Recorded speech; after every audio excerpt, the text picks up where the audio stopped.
first of all, how does it feel to be now a 3-time gold medalist? Honestly, it hasn't even sunk in yet.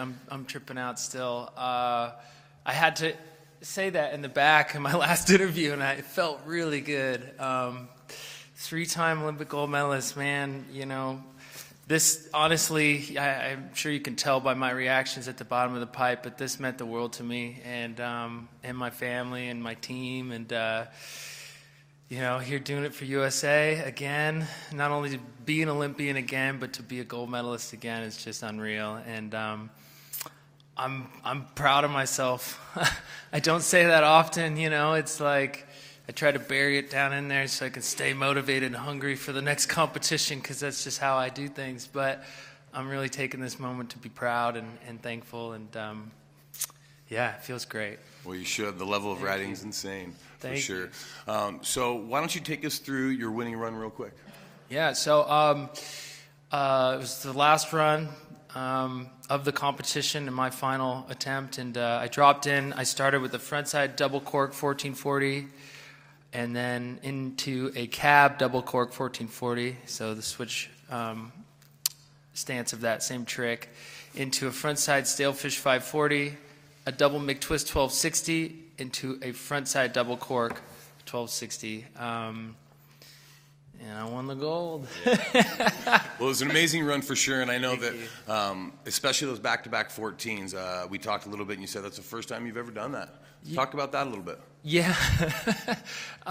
It's pretty wild. I mean, I'd been training up to do this combination for some time now, and every twist and turn of the way, it's just like something got in front of me, some obstacle I couldn't, you know, practice. I couldn't get this combination going. I was going to do it in Snowmass at the Olympic qualifier, but I kind of, you know, watched my first 2 runs and then just needed to put something solid down, and that had 1:14 in the run, and that got it done. I mean, perfect score. It was amazing.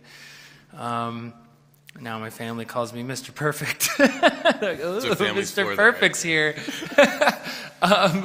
You know, yeah, they'll bring you down to the earth, you know, put your feet on the ground. But you know, and then I get to the Mammoth competition, my home resort, my mountain, and I got really ill. I couldn't compete. I was like in my bed, just sitting there like, what am I going to do? After that, I ended up at X Games, and you know, I just wasn't feeling it and wasn't feeling well. Still kind of fighting off this cold that I was telling myself I didn't have anymore. And then fast forward, we're here basically, you know. I'm just like, okay, well, we got to get it done. And so anyways, cut to the chase, I'm at the top, and I'd only attempted that combination once before, and that was in my second run. So the first time I ever completed frontside double cork 1440 into another 1440 was to win the Olympics. So I'm really pleased. I knew I could do it.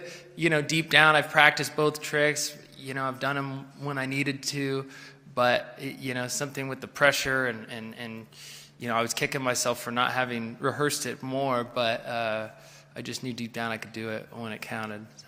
We definitely did it, threw the hammer down, and now we're sitting here with another gold around your neck. Thank you, Absolutely. Yeah, wow. So I think what we're going to do is we're going to open up. We are actually in a time crunch here. We have to go get that medal. So we're going to open up the floor just to a few questions, one from each outlet. Please wait for a microphone. Do we have a couple microphones? Wonderful. Wait for the microphones, please. State your name and the entity you're with. So we will start right here, I believe, in the Wisconsin hat. Yeah. Yeah, Rick Mace with the Washington Post. Sorry to start with a what next question, but I'm curious, when you start preparations for the next Summer Olympics, how big of a goal is that for you to kind of have the chance to medal at both? Man, it's wild. I mean, I assumed at some point in my lifetime, you know, skateboarding would get into the Olympics, but I'm just happy it's come at a time where I feel physically and mentally capable of actually competing, you know, and pursuing that goal and dream. You know, I'll have to make a hard decision at that point. It's like to be at the top of the game in snowboarding and then decide all of a sudden to let my competitors have 2 years of practice on me while I pursue skateboarding, and then try to come back for the China Olympics. because that's something still on my radar. It's a big decision, it's a lot to sacrifice to go for something like that. So I'm going to make that choice in time. But it would mean the world to me, to compete in skating. It'd be great. Wonderful. Thank you. We'll go right here, and then we'll go back there next. Matt Gutman, ABC News. Shaun, over the past couple of days, the sexual harassment allegations against you by Lena Zawide have resurfaced. Lena, are you concerned that they are going to tarnish your legacy?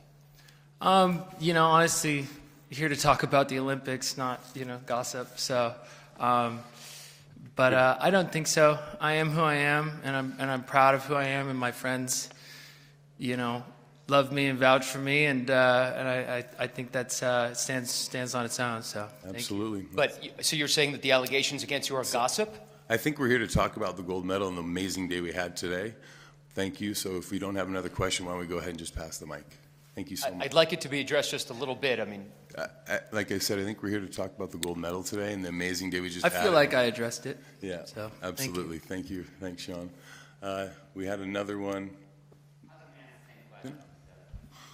Thank you. Great. Back here.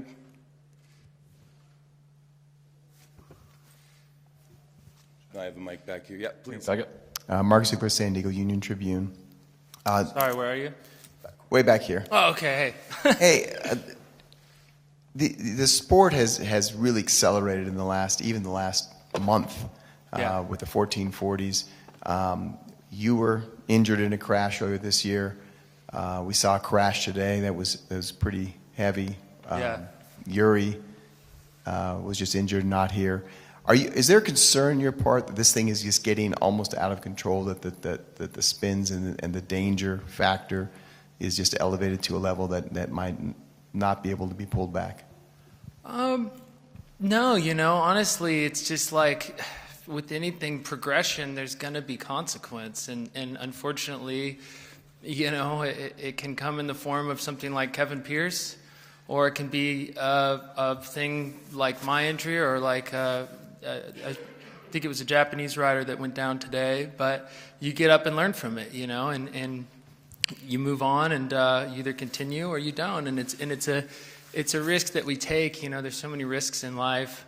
I always laugh and say the fact that driving to the mountain is probably the most dangerous thing we do, and we do it every single day, but we assume that risk. And so for me, and the other riders, it's like you push the envelope on what's possible, but you're building off this base of years and years and years of doing a sport that you love and you're confident at, and you're building blocks of your foundation of tricks and things. And so it's just an unfortunate, I feel like, thing that happens with progression. But at this point, I feel like there's so many amazing things within the sport that are helping riders be safe and progress. There's airbags, there's foam pits. I think I had a lot to do with that during my training for the Vancouver Olympics. They just even invented a new airbag that goes down the landing of a jump. Now, I didn't have that when I was training for Sochi. I remember basically trying triples to my back, and it was awful. And now I watched, who was it? One of the coaches was like, I'll give it a try. I mean, he's an older gentleman. I was concerned for his safety, and he tried a triple on the jump and slid down the landing, and he was safe, felt good. So I feel like every single time there are these sort of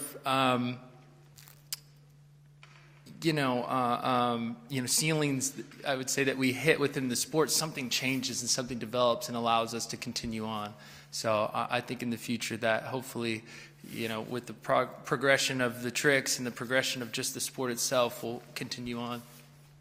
Nice. Well, I have a quick question for you, Shaun. I know we talked a little bit about, your first medal in 6, and then 10, and now here. What's the difference? I know, like the emotion that you showed today seemed pretty unique. I've seen you win a lot, and it was definitely pretty heartfelt today, watching you with your family and all that. Yeah. Gosh, it's just been a journey. Honestly, the disappointments of Sochi.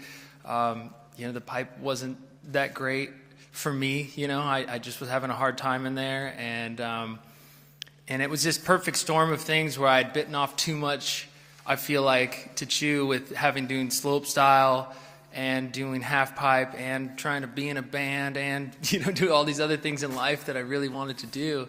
And, you know, all at the same time where I was slowly losing motivation within the sport. You know, I wanted to pursue other things in life, and it was tough. And so I'm standing there at Sochi with the winning runs in my hands. I just couldn't deliver. It's like today was a deja vu situation of the same thing where I'm standing there. But I'm so proud to say that I've kind of like found the love of the sport again, you know, through my friends, through my family, the people that support me. And I was able to stand up there and deliver the performance that I knew I could. Even in Sochi, it was the same situation. I just didn't have it in me. So I'm just proud that I was able to kind of find that and get to this point. But at the bottom, you know, all those emotions hit me. I won. Everything we'd been through, every, you know, dream I've had, trying to sleep last night, you know, and I'm like living that dream right now. So it's amazing.